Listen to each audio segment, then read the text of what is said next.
Namaskar, hello, and welcome to this series on cancer awareness by Dr. Shashank Bose. As we wait for some more people to join, uh, just if there is any message, any question you have, please put it in the chat box. आप message कर सकते हैं Facebook पे और कोई भी आपका सवाल हो तो हम उसको पिक कर सकते हैं. जैसा कि आपको पता है कि ये cancer awareness series doctor Shashank Bose has been taking. And for those of you who've been following the series, you already know Dr. Bose very well. He's one of the highest decorated surgeons in the country. 3 national award मिल चुके हैं उनको उनके contribution के लिए in the field of medicine. Dr. Bose is very passionate about spreading awareness, especially around cancer. बहुत सारे myths हैं, कुछ facts हैं, और ये myth और fact मिला के sometimes we do not know what is the right information, and Dr. Bose has been consistently spreading awareness around cancer so that हमें सही information पता हो और कभी अगर हमें या हमारे जान पहचान में या हमारे loved ones को इस तरह की कोई डिजीज हो तो हमें पता हो कि हमें करना क्या है, कहाँ जाना है, कैसे डॉक्टर को अप्रोच करना है. So he's been spreading this awareness for quite some time. Thank you, Dr. Bose, for that. For March, we are celebrating March as Women's Month. We just had International Women's Day. तो मार्च में जो हमारा focus है इस पूरे session का is on women-related cancer. And जैसा कि those of you would have attended the last session, which happened last week, Dr. Bose shared about the diagnosis and the investigation of breast cancer. So breast cancer, जैसा कि आपको पता होगा या हम में से कुछ लोगों को नहीं भी पता है कि it's become the most common cancer in women of late. Dr. Bose ने last session में बताया था कि in India, out of every 15 or 16 women, one woman is prone to breast cancer in her lifetime. Now that's a huge number. और उन्होंने ये भी बताया था कि ये काफी in India काफी early age में women को breast cancer कई बार diagnose होता है around 50 years. और सो आप देखेंगे फेसबुक मैसेज में हम लास्ट सेशन का लिंक भी डाल रहे हैं, तो अगर आपने लास्ट सेशन नहीं देखा है तो आपको वो यूट्यूब लिंक हमारे फेसबुक मैसेज में अभी मिलेगा, तो you can also go there and click on that and see it later. But today's session largely Dr.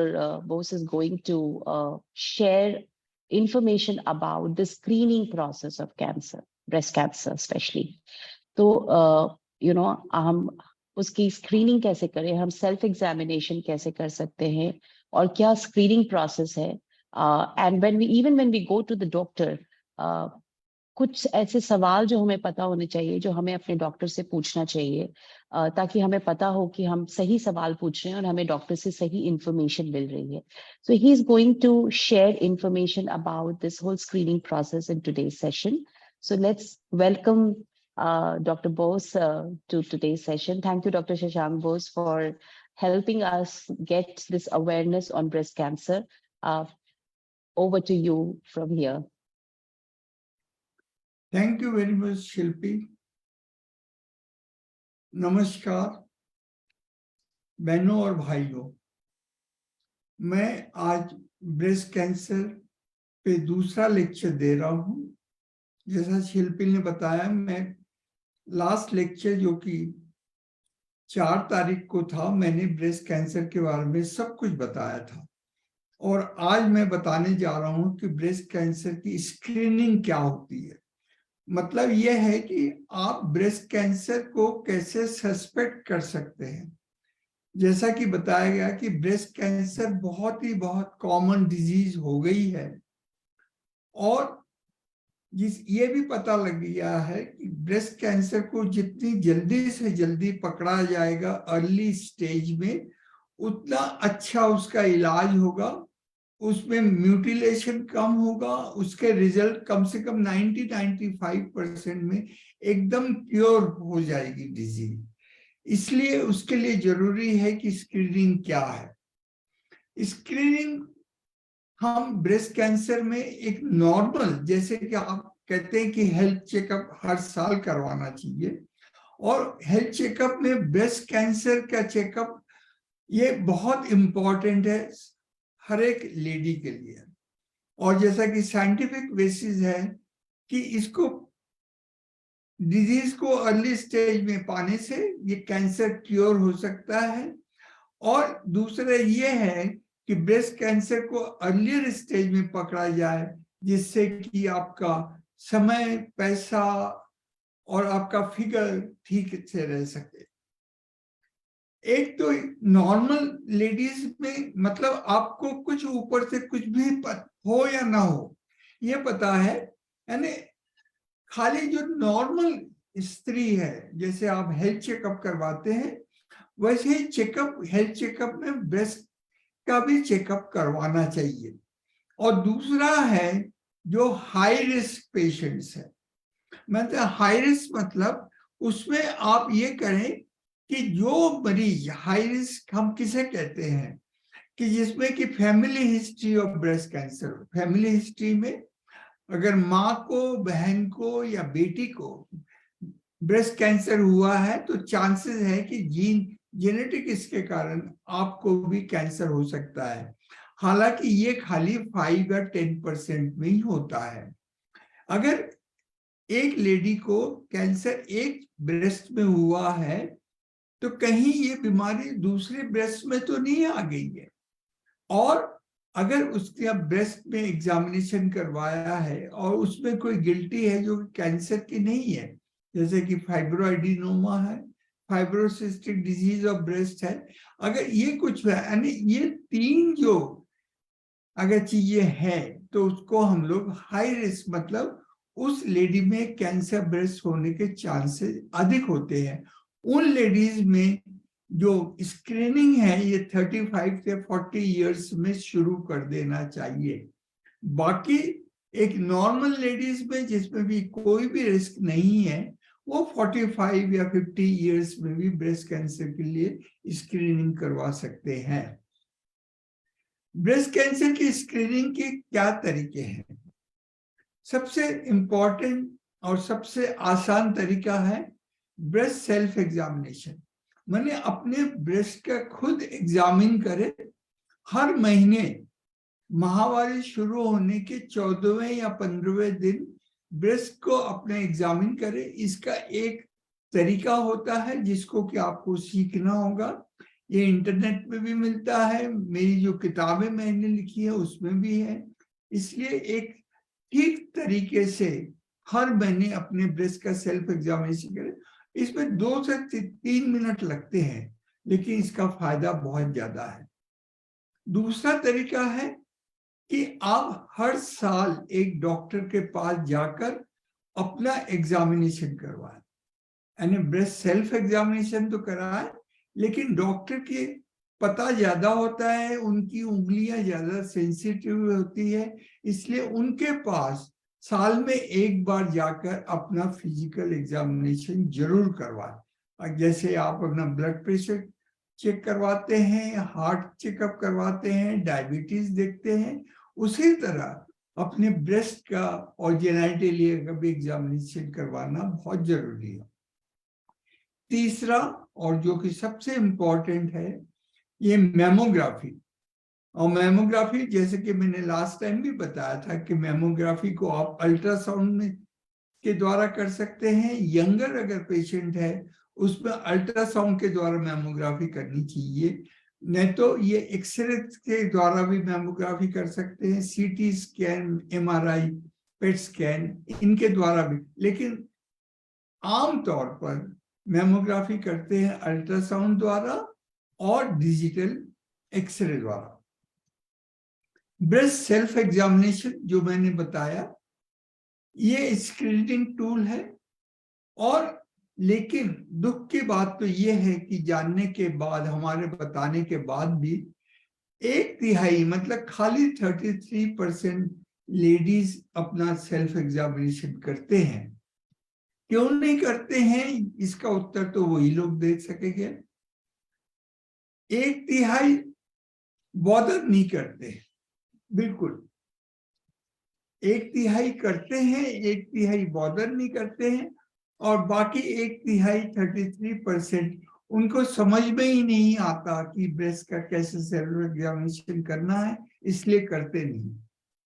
लेकिन जरूरी ये है कि 100% लेडीज, जैसे मैंने बताया, हाई रिस्क वाले 35-40 ईयर्स से, और नॉर्मल जो है वो 40-45 ईयर्स की उम्र से ब्रेस्ट सेल्फ एग्जामिनेशन करना शुरू करें। गाइडलाइंस क्या है ब्रेस्ट सेल्फ एग्जामिनेशन की? अपने ब्रेस्ट को हर महीने इसकी जांच करें, एक तरीके से एक मेथड लेके एग्जामिन करें, ब्रेस्ट के सारे सरफेसेस इंक्लूडिंग आर्म पिट की भी जांच करें। जो डीपर टिश्यू है, यानी बड़ा अगर साइज का ब्रेस्ट है तो उंगलियां देके दबा कर देखे ब्रेस्ट के हर हिस्से को, ये देखे कि आपके निपल में से कोई डिस्चार्ज तो नहीं है, और पर्टिकुलरली अगर ये लाल रंग का खून जैसा डिस्चार्ज है, वो खतरे वाली चीज होती है, उसको आपको डॉक्टर को बताना है। और अगर आपने एक बार ब्रेस्ट एग्जामिन किया और 1 महीने के बाद फिर करते हैं और उसमें अगर कोई बदलाव आता है, तब आप उसको जरूर करें। मेरी ग्रैंड डॉटर आहाना सूर है, उसने YouTube में ब्रेस्ट सेल्फ एग्जामिनेशन पे एक वीडियो बना के लगाया हुआ है, उसको आप देखकर सीख सकते हैं कि ब्रेस्ट सेल्फ एग्जामिनेशन कैसे करते हैं। अगर ब्रेस्ट सेल्फ एग्जामिनेशन करने के समय आपको लगे कि आपके ब्रेस्ट में कोई, छाती में कोई गिल्टी है, रसोली है, ट्यूमर है, अगर लगता है कि आपके ब्रेस्ट का साइज बढ़ गया है या कम हो गया है, उसका शेप बदल गया है, यानी क्रिकेट हो गया, एक तरफ से वो कम हो गया, ज्यादा हो गया है, अगर आपके निपल डिस्चार्ज है, या ब्रेस्ट के ऊपर की स्किन अगर वो थिक हो जाती है, जैसे कि मैंने लास्ट टाइम बताया था कि अगर वो संतरे के छिलके जैसी मोटी हो जाती है और उसमें पिट्स छोटे छोटे हो जाते हैं, मतलब ऐसा लगता है कि जब ब्रेस्ट की स्किन संतरे के छिलके जैसी हो गई, तब आप जल्दी से जल्दी अपने डॉक्टर के पास जाएं और उनको दिखाएं, और डॉक्टर की जांच करवा के स्पेशलिस्ट को दिखाकर फिर आप उसके डायग्नोज कराएं कि कहीं आपको ब्रेस्ट कैंसर तो नहीं हो रहा है। देखिए, आप 1 बार जाते हैं, 2 बार जाते हैं, अगर डॉक्टर पाते हैं कि आपको ब्रेस्ट कैंसर नहीं है, इससे अच्छी बात कोई नहीं है। लेकिन अगर आप उसको अवहेलना करते हैं, निग्लेक्ट करते हैं, नहीं जाते हैं, सोचते हैं कि ये कोई बात नहीं, हम क्यों डॉक्टर के पास जाकर अपनी जांच कराएं, लेकिन अगर उसमें गलती होती है तो उसके लिए आपको बहुत बड़ा प्राइस चुकाना पड़ेगा, आपका बहुत नुकसान होगा। इसलिए मैं तो यही कहूंगा, 1 बार, 2 बार, 10 बार आप जाइए, आप पता कीजिए कि आप में ब्रेस्ट कैंसर नहीं है, इससे अच्छी बात कुछ नहीं है। लेकिन अगर एक भी बार आप मिस कर गए और अनफॉर्चुनेटली उसमें अगर ब्रेस्ट कैंसर निकला, तो फिर आपके लिए वो बहुत ही खतरे वाली चीज हो सकती है। फिजिकल एग्जामिनेशन अगर आप एक डॉक्टर से करवाते हैं, अच्छा तो होगा कि आप एक सर्जन जो कि ब्रेस्ट कैंसर डिजीज में इंटरेस्टेड हो, या ऑन्कोलॉजिस्ट के पास जाके, एक आम डॉक्टर के पास, फैमिली फिजिशियन के पास जाकर भी करवा सकते हैं। लेकिन अच्छा है कि आप एक स्पेशलिस्ट के पास जाकर, साल में 1 ही बार तो जाना है, उसमें क्या बात है। और ये बहुत ज्यादा इसमें खर्चा नहीं होता है, और इसमें मेमोग्राफी या उसके हैजर्ड्स कम है, क्योंकि इसमें रेडिएशन नहीं है। डॉक्टर ने तो खाली आपकी जांच करनी है, और इसमें अगर ब्रेस्ट कैंसर का आपका इलाज हो चुका है, तब भी फॉलोअप के लिए आपको डॉक्टर के पास हर साल जाना चाहिए, चूकना नहीं चाहिए, नहीं तो गलती हो सकती है। मेमोग्राफी, जैसे कि मैंने लास्ट टाइम भी बताया था, ये सबसे अच्छा तरीका है ब्रेस्ट कैंसर को ढूंढने का। क्योंकि ऊपर से तो है, लेकिन अगर बहुत छोटी रसोली ब्रेस्ट के अंदर है जो कि 4 मिलीमीटर है ना, मटर के दाने की जैसी है, वो मेमोग्राफी से पता लग सकता है, आपके छूने से या डॉक्टर के एग्जामिन करने से नहीं पता लग सकता है। इसलिए मेमोग्राफी साल में एक बार करवाना बहुत जरूरी है। मेमोग्राफी सामने से देखते हैं, साइड से देखते हैं। ये देखिए, जैसे कि ये मेमोग्राफी करवाया और उसमें ये आपको ट्यूमर दिखाई दिया। अगर ये ट्यूमर दिखाई दिया तो इसको लेके आपको सर्जन के पास जाना है और इसकी बायोप्सी करके ये एस्टेब्लिश करना है कि कहीं इसमें ये कैंसरस तो नहीं है। ये वाला शायद थोड़ा सा बड़ा है, लेकिन अगर ये छोटा है, ये ऊपर से फील नहीं होगा। मैं आपको बताऊं कि अमेरिका, इंग्लैंड, जो वेस्टर्न कंट्रीज है जहां पे कि स्त्रियां डॉक्टर के पास हर बार जाती है, 90% जो ब्रेस्ट कैंसर है वो ऊपर से फील नहीं होते। यानी मरीज देखे या डॉक्टर देखे, वो ब्रेस्ट के अगर अंदर की तरफ होंगे वो फील नहीं होंगे, वो खाली डिटेक्ट होंगे मेमोग्राफी से। इसलिए मेमोग्राफी को देखना, करवाना आप बंद नहीं करें, हर साल देखें। और जैसे मैंने बताया, यंग लेडीज में अगर ये अल्ट्रासाउंड के द्वारा देखा जाता है तो उसमें कोई रेडिएशन भी नहीं लगता, इसलिए जरूरी है कि आप मेमोग्राफी करवाएं। मेमोग्राफी के बाद में ये पेट सीटी स्कैन करवाया जाता। मैंने आपको सेकेंडरीज के लिए बताया था। ये पेट सीटी स्कैन करवाने से पूरी बॉडी में अगर कहीं पर भी कैंसर है तो उसका पता लगता है। जैसे कि ये लिवर है, इसमें दिख रहा है कि यहाँ पर सेकेंडरी आ गई, लेकिन हर एक पेशेंट को पेट स्कैन की जरूरत नहीं होती है। हर एक नॉर्मल औरत को पेट स्कैन नहीं करवाना चाहिए, क्योंकि पेट स्कैन से बहुत ज्यादा रेडिएशन मिलता है। डॉक्टर से करवा कर फिर डॉक्टर अगर आपको ये कहे कि हाँ आप पेट स्कैन करवाओ, तभी आपको पेट स्कैन करवाना चाहिए। ये इस लेडी का पहले यहाँ पर ऑपरेशन हुआ है, लेकिन ये रिकरेंस के साथ में आई। इस पर इसका जरूरी है कि फॉलोअप के लिए ये यहाँ पर देखें कि कहीं उसको बीमारी फिर से नहीं आई। मैं आपको बताना चाहता हूँ कि अगर रिकरेंस होता है, उसका भी अगर अर्ली डिटेक्ट करें तो उसका भी इलाज ठीक से हो सकता है। What can you do to control cancer? Cancer को कैसे हम काबू में कर सकते हैं? ब्रेस्ट कैंसर को या किसी भी कैंसर को, मेजॉरिटी को हम रोक नहीं सकते हैं, लेकिन उसको हम अर्ली स्टेज में अगर डिटेक्ट करें तो उसका क्योर होके वो बिल्कुल ठीक हो सकता है। स्क्रीनिंग फॉर अर्ली डिटेक्शन और ऑपरेशन के बाद, इलाज के बाद में भी रेगुलर क्लोज फॉलो करना चाहिए। And recurrence can be treated. Breast cancer या कोई भी कैंसर अगर फिर से हो जाता है, उसकी अगर आप जांच करवाते हैं तो उसका इलाज करके वो बिल्कुल नॉर्मल हो सकता है। मैं आपको ये भी बताना चाहता हूं कि ब्रेस्ट कैंसर एक बहुत ही महंगी बीमारी है। यानी कैंसर की बीमारियों में ये सबसे महंगी बीमारी है, क्योंकि इसमें ऑपरेशन होता है, कीमोथेरेपी होती है, रेडियोथेरेपी होती है, टारगेट थेरेपी होती है। लेकिन आप अगर अर्ली स्टेज में जाएं तो उतनी ज्यादा मॉडलिटीज ऑफ ट्रीटमेंट की जरूरत नहीं होती। आपका टाइम कम बर्बाद होता है, पैसा कम लगता है, आपका म्यूटिलेशन, आपका फिगर भी बना रहता है। इसलिए मैं बार बार कह रहा हूं, ब्रेस्ट कैंसर स्क्रीनिंग या ब्रेस्ट स्क्रीनिंग करवाना बहुत जरूरी है हर एक महिला के लिए।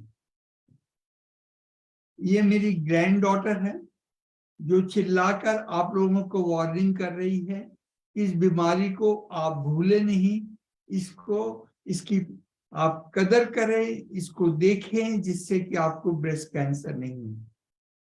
मैंने ब्रेस्ट कैंसर पे कई किताबें लिखी है, हिंदी, पंजाबी, अंग्रेजी, बंगला, उड़िया, काफी लैंग्वेजेस में गवर्नमेंट ऑफ इंडिया की पब्लिश्ड है, ज्यादा महंगी नहीं है, और ये अमेजोन में मिलती है, या इसको आप मेरे से भी मंगवा सकते हैं।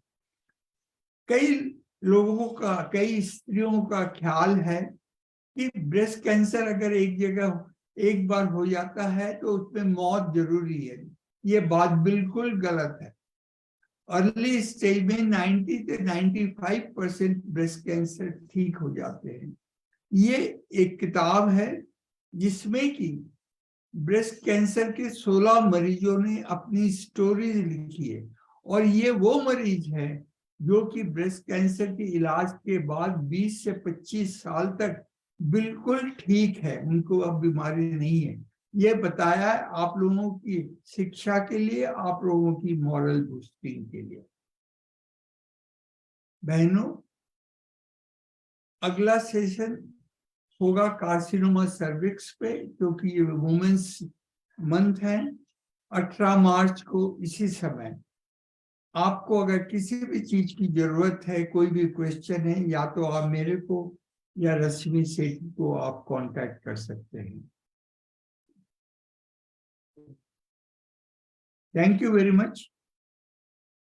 अगर आपके पास कोई क्वेश्चंस वगैरह हैं तो आप पूछिए, पूछ सकते हैं। शिल्पी वो मेरे तक पहुंचाएगी और मैं उसका जवाब देने की कोशिश करूंगा। Thank you Shilpi. Thank you, Dr. Bose. This is so important to be aware of the information which you have just shared, जो आपने अभी just share किया। बहुत सिंपल चीजें हैं, पर जैसे आपने बताया कि हमें अपनी सेल्फ एग्जामिनेशन करनी चाहिए और हर साल हमें डॉक्टर के पास जाके एक बार मैमोग्राफी करानी चाहिए। तो भी हम नहीं कराते हैं, और इसकी वजह क्या है आपने कहा, हम ही बता सकते हैं। तो आई थिंक हम सबको अपने हेल्थ के प्रति काफी उजागर रहना चाहिए। और जैसे कि डॉक्टर बोस ने ये भी बताया कि ये बीमारी का क्योर है, अर्ली डिटेक्शन जितना हो वो उतना बेहतर है। और ये भी है कि अगर हम डिले करते हैं तो सिर्फ हमारे लाइफ को खतरा नहीं है, बहुत एक्सपेंसिव ट्रीटमेंट भी हो जाती है, तो वो अफोर्डेबिलिटी की भी इशू हो जाती है। इसलिए वो स्थिति नहीं आए तो इम्पोर्टेंट है कि हम अपने ध्यान खुद रखें, अपने लिए, अपने परिवार के लिए, so it's very important. Dr. Bose, we have one question which has come from Sukhvinder ji. Is कि क्या मैमोग्राफी फूल प्रूफ मेथड है ब्रेस्ट कैंसर को डिटेक्ट करने के लिए? देखिए, मैं सबको बताना चाहता हूं कि फुल प्रूफ मेथड कोई भी नहीं। मैमोग्राफी भी फुल प्रूफ नहीं है, क्योंकि मैमोग्राफी जो करते हैं उसके जो रिजल्ट को देखते हैं वो भी गलती कर सकते हैं। और कई बार ये होता है कि मैमोग्राफी में मैंने जैसे बताया है कि 3 से 4 मिलीमीटर यानी एक मटर के दाने का भी हो सकता है, लेकिन ये डिपेंड करता है मशीन पे, डिपेंड करता है रेडियोलॉजी जो कर रहा है। इसलिए फुल प्रूफ तो नहीं है, लेकिन अबाउट 95-96% में अगर आप मैमोग्राफी अच्छी तरह, अच्छी मशीन के द्वारा कराएं और अच्छे डॉक्टर के द्वारा। आजकल तो कई लोग अल्ट्रासाउंड मैमोग्राफी और एक्सरे मैमोग्राफी दोनों ही इकट्ठे करते हैं, तो उससे काफी ये रिलायबल है और उससे बीमारी पकड़ी जा सकती है। लेकिन फुल प्रूफ कुछ नहीं है, क्योंकि हर एक के जब भी फुल प्रूफ हो जाएगा मतलब ये हो जाएगा कि उसके आगे की साइंस की तरक्की बंद हो जाएगी। मैमोग्राफी को कैसे और अच्छा किया जा सकता है उसके लिए कोशिश सारी दुनिया में हो रहा है, लेकिन मैमोग्राफी काफी इससे अच्छा है और करवाना चाहिए। जी, तो जैसा कि हमने सुना कि फुल प्रूफ नहीं है, पर इसका ये मतलब नहीं है कि हमें नहीं करवाना चाहिए, क्योंकि ज्यादातर केसेस में मोस्टली डिटेक्ट हो जाता है। और जैसे साइंस हमेशा इम्प्रूव करता रहता है, तो डॉक्टर बोस इज सेइंग कि इस तकनीक में भी इम्प्रूवमेंट आती रहेगी और बेटर मशीन्स और बेटर टेक्नोलॉजी बनती रहेगी। Doctor Bose, there is another question which इसकी किस उम्र से हमें मैमोग्राफी शुरू करनी चाहिए? आपने कहा यंग विमेन में होता है इंडिया में, तो हमें कौन सी एज पे ये चेकअप्स कराने चाहिए? इंडिया में तो 45 या 50 इयर्स से मैमोग्राफी शुरू करना चाहिए। अगर आप अल्ट्रासाउंड मैमोग्राफी करवा सकते हैं, आप अफोर्ड कर सकते हैं, या आपका टाइम है, तब तो मैं कहूंगा कि 45 इयर्स से ही आप मैमोग्राफी करें। अर्ली स्टेज में अल्ट्रासोनोग्राफी से मैमोग्राफी, अल्ट्रासाउंड से मैमोग्राफी करवाएं। बाद में आप कंबाइन करवा सकते हैं अल्ट्रासाउंड और डिजिटल एक्सरे मैमोग्राफी। लेकिन जो हाई रिस्क मैंने जो बताया है कि जिसमें कि फैमिली हिस्ट्री है या दूसरी प्रॉब्लम्स है, तब उसको इवन 30-35 इयर्स की एज से मैमोग्राफी करवाना चाहिए। Okay, thank you so much, Dr. Bose. And as you would have read in the message, we have two very special women who are joining us in the session today, Nisha Garg and Rosie Walia. Nisha ji, Rosie ji, can we have you on the screen, please? Yes, ma'am. I'm Nisha Garg. Thank you, Nisha ji, for joining us. Thank you, Rosie, for joining us. Rosie and Nisha दोनों ही cancer survivor हैं, बहुत ही brave women हैं, and they've been very kind and generous to join us in the session today. आज ये cancer free हैं, but I think उनकी journey से हमें काफी कुछ सीखने को मिलेगा, and that is why they have joined us in today's session. Nisha ji is a professor at Kurukshetra University, और 2009 में उनको अपने ब्रेस्ट पे एक नोड क्या महसूस हुआ, बट उन्होंने उसको ज्यादा ध्यान नहीं दिया। जैसे डॉक्टर बोस भी बोल रहे थे कि हम काफी बार ध्यान नहीं देते हैं, और बाय द टाइम वो सीरियस हुई कि ये क्या है, बहुत सारा समय जा चुका था, crucial time was lost, and she was detected with stage 2 cancer. तो निशा जी, आप ये बताइए हमें कि आपने डॉक्टर के पास जाने में काफी देर कर दी, आपकी क्या हेजिटेशन थी डॉक्टर के पास जाने में, और इसकी वजह से क्या प्रॉब्लम हुआ आपको? जब मुझे अपनी ब्रेस्ट में एक लंप महसूस हुआ, मुझे लगा कि नहीं, ऐसी बीमारी मुझे नहीं हो सकती। शायद आज से 14 वर्ष पहले कैंसर इतना कॉमन नाम नहीं था, तो मैंने सोचा थोड़े दिन में ये ठीक हो जाएगा, तो मैं उसे इग्नोर करती रही। 1-1.5 महीना निकल गया, उसके बाद मेरे निपल से रेड कलर का डिस्चार्ज हुआ। तब मुझे थोड़ी चिंता हुई कि नहीं, मुझे इसका ट्रीटमेंट या डॉक्टर को तो दिखाना चाहिए। तो जैसे ही मैंने दिखाया, मैमोग्राफी हुई मेरी, तो उसमें मुझे उन्होंने बताया कि इसमें शंका की बात है कि इसमें कुछ कैंसरस हो सकता है।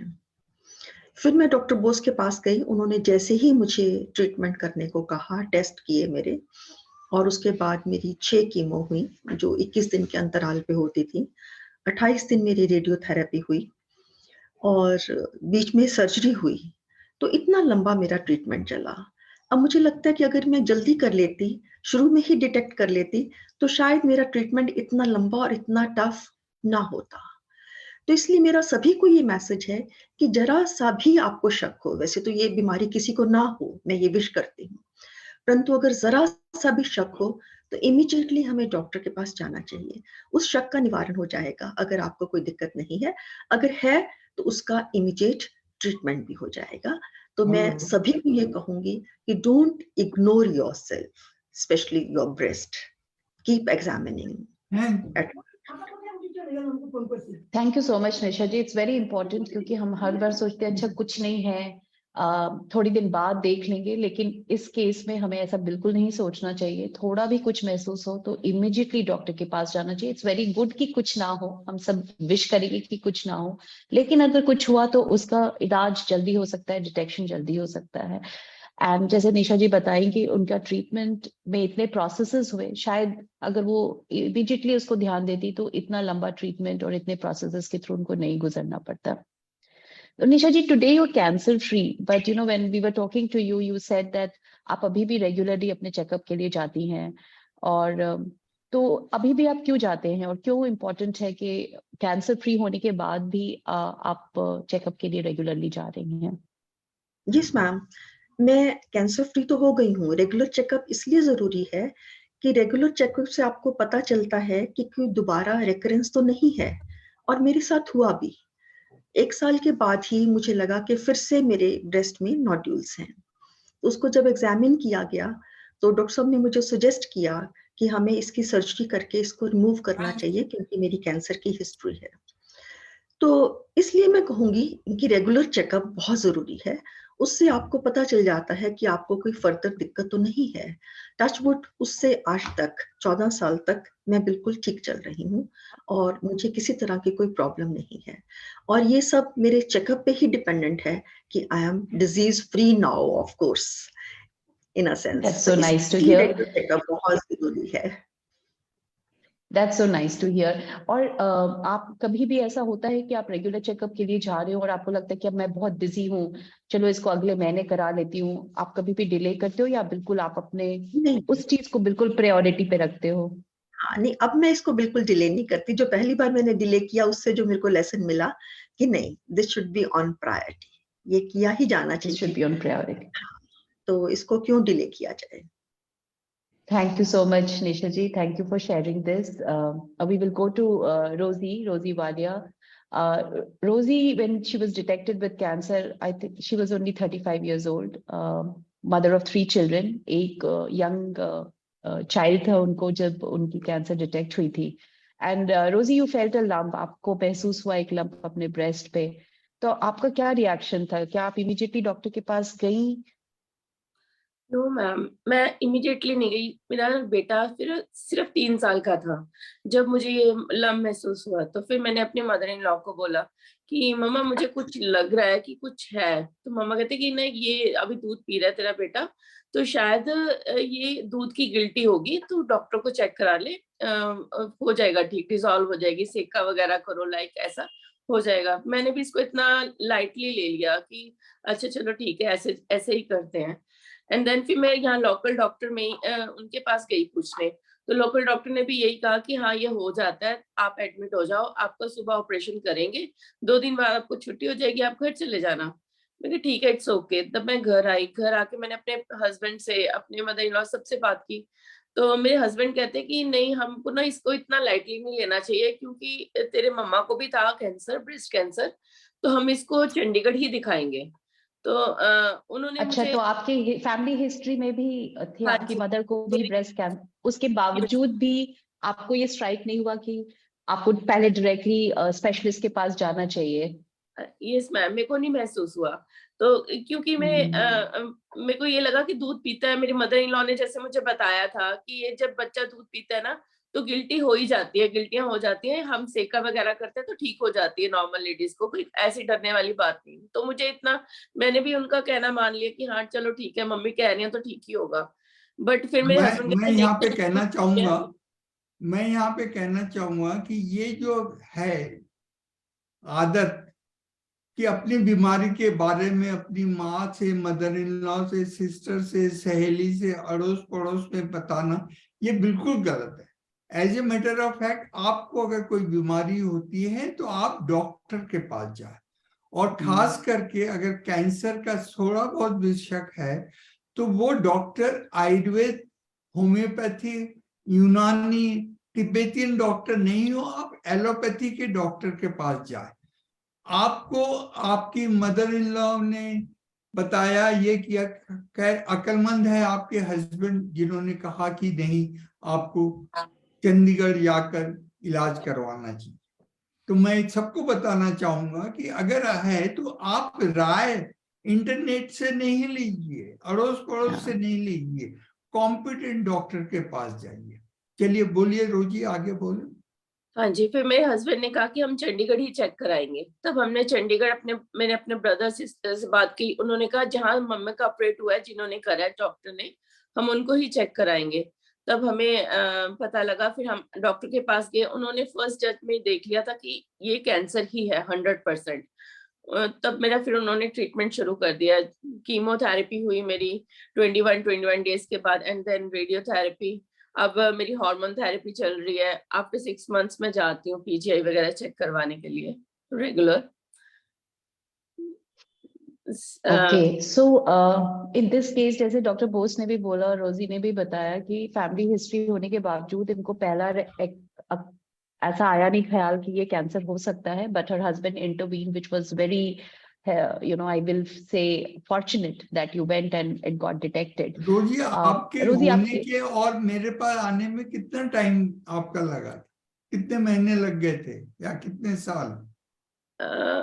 सर 15 से 20 दिन ही लगे थे, कुछ ज्यादा टाइम नहीं हुआ था। मतलब मुझे लग रहा था, फील हो रहा था कि कुछ बड़ा होता जा रहा है।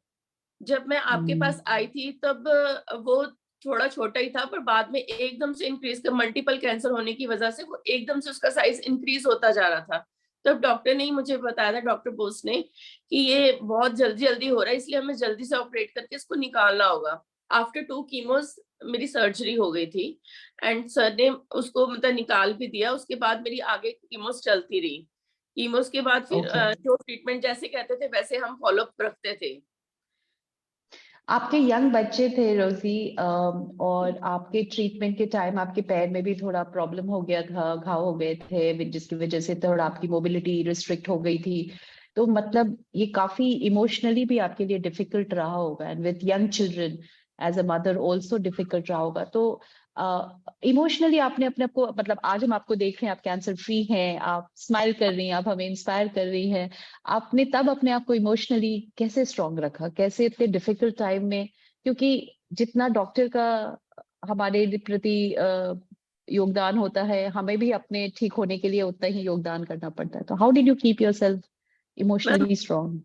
यस मैम, इसका ज्यादा क्रेडिट फैमिली को जाता है, डॉक्टर को जाता है, और सर्कमस्टांसेस को।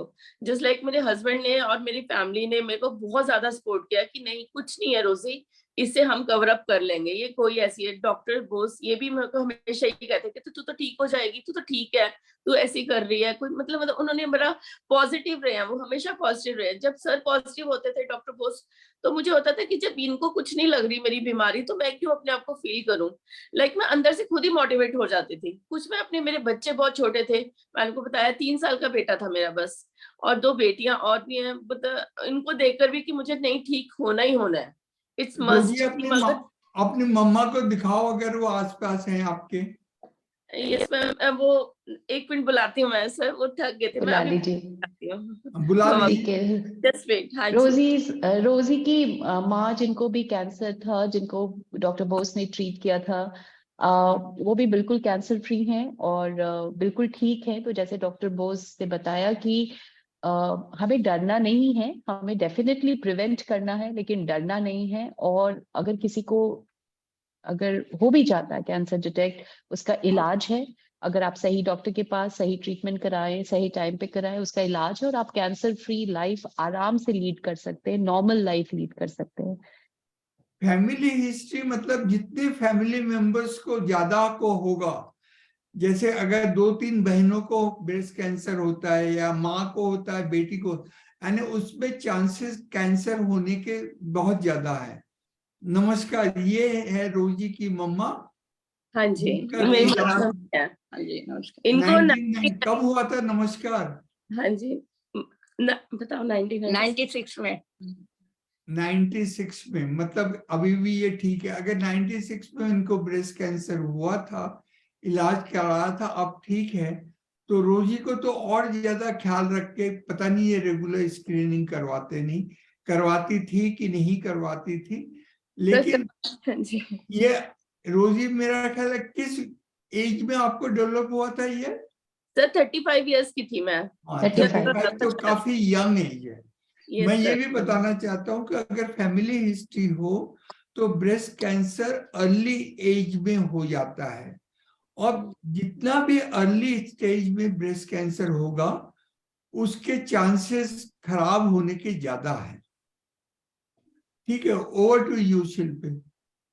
There is another question, Dr. Bose, and I'm just reading that question. And Purnima wants to know how to cope with chemotherapy treatment.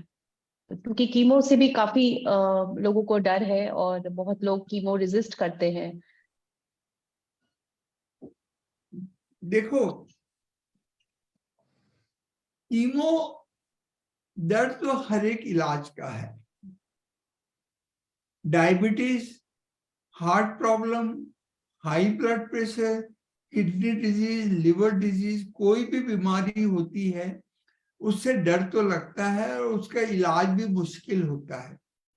Chemo भी कई तरह की होती है, एक तो बहुत ही माइल्ड कीमो होती है और कई कीमो होती है जो कि ज्यादा एडवांस कीमो कहते हैं, उसमें खर्चा भी ज्यादा होता है। अर्ली स्टेज में आपको जो माइल्ड कीमो लगती है, लेट स्टेज में ज्यादा, लेकिन उससे डरने की कोई बात नहीं है।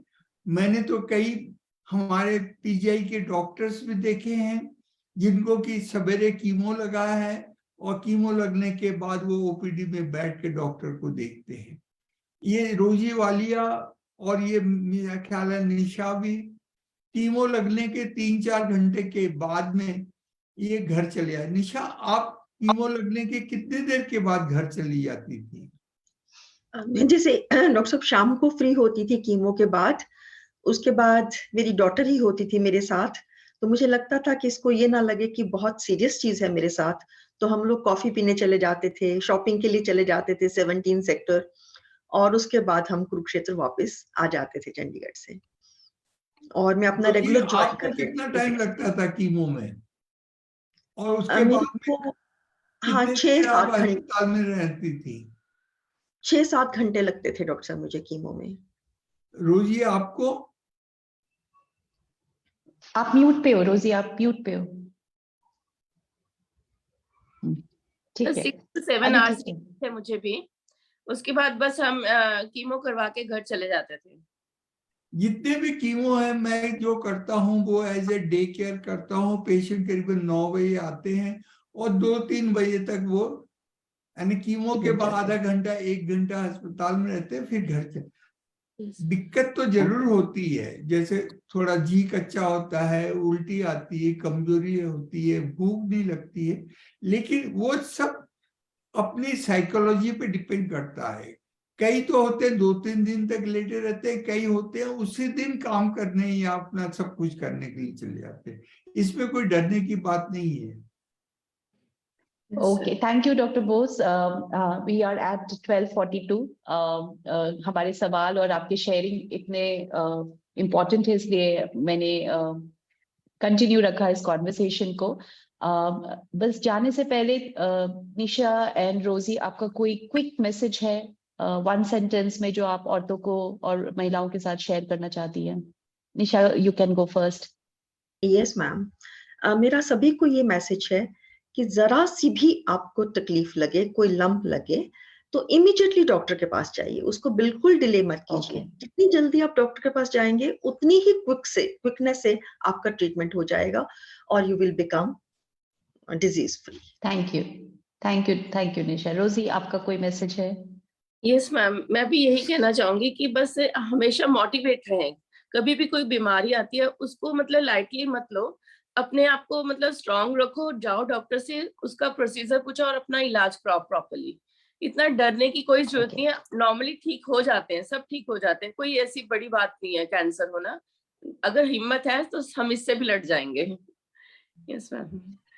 That is very important. अगर हिम्मत है तो हम लड़ जाएंगे। और आप दोनों का हमारे को ज्वाइन करने के लिए बहुत मैं बहुत तो ये शुक्रिया। भी थैंक कहूंगा कि पता नहीं, आज तो इसका पता नहीं, लेकिन हो सकता है 5 साल में 10 साल में कोई ऐसा ट्रीटमेंट निकल जाए जिससे कि कैंसर बिल्कुल उसका 100% इलाज हो सके, या कैंसर एकदम खत्म करे। जैसे कई बीमारियां हैं जो कि खत्म हो गई है, जैसे स्मॉल पॉक्स है, कॉलेरा है, ये खत्म हो गई।